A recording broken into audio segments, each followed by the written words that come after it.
आज आपण आहोत जगन्नाथ या नगर या ठिकाणी. बाजूला आपल्या या ठिकाणी सुची नाल्याचा हा एक भाग आहे. आपण पाहू शकता आज नेमकं काही दिवसांपूर्वी या ठिकाणी एक दलित समाजाचं घर आहे. या संपूर्ण एरियामध्ये एकमेव असं घर असल्याने या ठिकाणी या लोकांचं सांगणे की नेमकं जातीवादाच्या कारणास्तव आज यांचं हे अतिक्रमण तोडण्यात आले असे या लोकांची भूमिका आहे. मात्र नेमकं काय परिस्थिती आपण जाणून घेऊया. दादा काय सांगणार या संदर्भात?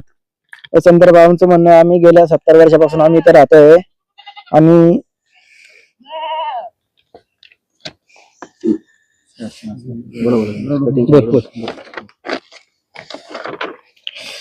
बोला.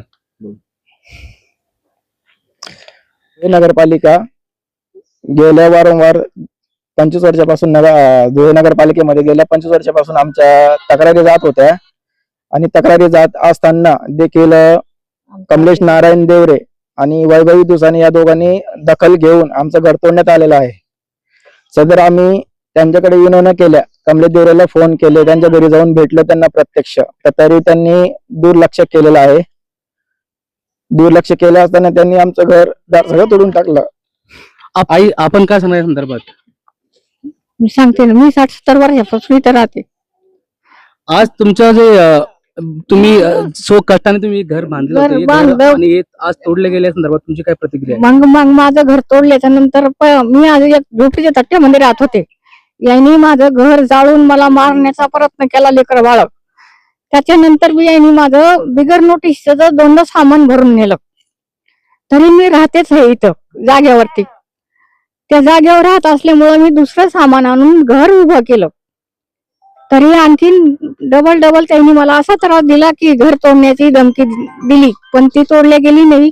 तर आता त्यांनी मला नोटीस लावली. नोटीस लावल्याच्या नंतर म्हणे इथून हटवून जायचं, नाहीतर आम्ही तुम्ही विचार करून घ्या, आम्हाला काय करायचं आम्ही करू.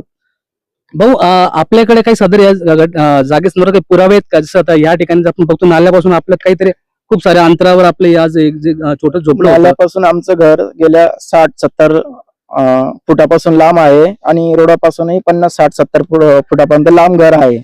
रस्त्यालाही अडथळा नाहीये कोणत्याही प्रकारे आणि नाल्यालाही कोणत्या प्रकारे अडथळा नाहीये. आणि आम्हाला नगरपालिकेची घरपट्टी सुद्धा आलेली आहे. जनगणनेमध्ये आमची दरवर्षी नोंद होते आणि गेल्याप्रमाणे आमची नोंद झालेली असते आणि लाईट बिल पण आहे आमच्याकडे.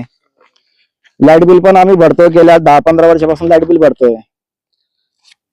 तुमच्या बाजूला देखील आता हा जो बाजूचा परिसर हा देखील अतिक्रमित असला पाहिजे, मग हा का तोडण्यात या संदर्भात आपण काय सांगणार? गेल्या वर्षापासून इथे नगरपालिकेचं दुर्लक्ष होत आहे की नगरपालिकेला फक्त आमच्याच घराला टार्गेट केलं जात आहे आजूबाजूच्या कंप्लेंट केल्यामुळे. आणि नगरपालिकेने हे जे अतिक्रमण केलेलं आहे याच्यावर दुर्लक्ष का बरं? कोणत्या कारणामुळे दुर्लक्ष होतं नगरपालिकेचं? हे जे नगरपालिकेने एवढं जर अतिक्रमण केलेलं आहे, हे दुर्लक्ष कशामुळे का बरं? यांचे घरदार आहे, पक्क्या बिल्डिंग आहे, याच्यामुळे दुर्लक्ष आहे का? नगरपालिकेचे सकेस वगैरे आहे, कशामुळे दुर्लक्ष करतात नगरपालिकेला? एवढे जर पक्क्या भिंती बांधलेल्या मग हे केव्हा तोडणार नगरपालिका? कधी तोडणार? याच्यावर कारवाई कधी होणार?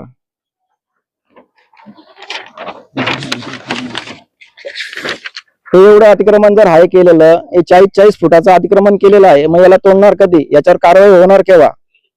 आता राहुल भाऊ या संदर्भात आपण काय सांगणार नेमकं या घटनेबद्दल? या घटनेसंदर्भात जे मंडाबाई रघुनाथ भाले नावाचे हे जे बौद्ध कुटुंब आहे इथं आणि संपूर्ण परिसर ज्यावेळेस म्हणजे जगन्नाथ नगर वसलेलं नव्हतं त्या वेळेपासून जेव्हा 2-3 घरांचं बांधकाम चालू होतं त्यावेळेस पासून हे लोक इथं रहिवास करत होते.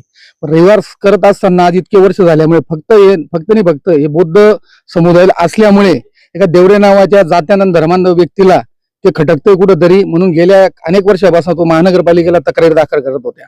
तसेच इथले जे नगरसेवक आहे कमलेश देवरे ही ते जातीय भूमिकेतूनच या कुटुंबावर अन्याय अत्याचार करत आहेत असं आमच्या निदर्शनास आलेलं आहे. तसेच दुसरा मुद्दा असा की प्रसाद जाधव सारखे कर्तव्यदक्ष जे अधिकारी आमच्या धुळे महानगरपालिकेला अतिक्रमण निर्मूलनाला लाभलेले आहेत, आम्ही खरंच भीमार्मीतर्फे आभार व्यक्त करतो. कारण की ते अतिक्रमण इतकं मजबूतीने पाडताय, गरिबांचे झोपडे पाडताय, पण जे श्रीमंतांचे, जसं त्यांनी आता पुढे तुम्हाला जस्ट दाखवले की या परिसरातील अतिक्रमण वाढलेले काही लोकांनी केलेले, ते बंगलेवाले प्रसाद जाधवला काही प्रसाद देत असतील ते पैशाच्या रूपाने, हे लोक देऊ शकत नसतील, त्याच्यामुळे यांचं अतिक्रमण आज पाडण्यात आलेले असा आमचा स्पष्टपणे आरोप आहे. आणि लवकरच भीम आर्मी भारत एकता मिशन धुळे जिल्हा अध्यक्ष सागर चव्हाण, धुळे जिल्हा कार्याध्यक्ष भाऊसाहेब शिरसाट, प्रतीक दादा व संपूर्ण कार्यकर्त्यांच्या वतीने जन आंदोलन आम्ही लवकरच उभं करणार आहोत.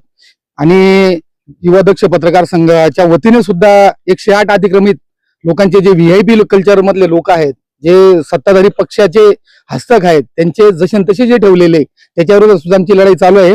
आणि या बौद्ध कुटुंबाला भीम आर्मी सर्वतोपरी मदत करेल. जय भीम, जय भारत. त्याशी महानगरपालिका प्रशासनाने कशा प्रकारे डायलॉग केले व आपल्याला कशा प्रकारे या ठिकाणी काहीतरी नोटीस वगैरे देण्यात आली होती काय सांगणार आपण? नोटीस मला दिली होती. नोटीस देण्यात आल्यानंतर मला 3 दिवसाची मुदत भेटली होती घर तोडण्याची. हा. मग 3 दिवसात माझ्याकडनं काही म्हणजे पर्यायी जागा मला नव्हती, म्हणून मी काय सामान हलवला नाही जागेवरचा. मी त्यांना बोललो होतो की मला 2-4 8 दिवसाची किंवा 15 दिवसाची मला मुदत द्या म्हणून, पण त्यांनी काय ऐकायच्या परिस्थितीमध्ये नव्हते. ते घर तोडायच्याच परिस्थितीमध्ये होते. गेल्या मागच्या महिन्यातल्या 30 तारखेला त्यांनी माझं घर तोडलं, अर्ध घर तोडलं होतं. आणि त्यांनी मला एका साईडला घेऊन प्रसाद जाऊ दे मला सांगितलं होतं की मला 35 ते 40 हजार रुपयाचा बंदोबस्त करून दे, मी तुझं घर तोडणार नाही.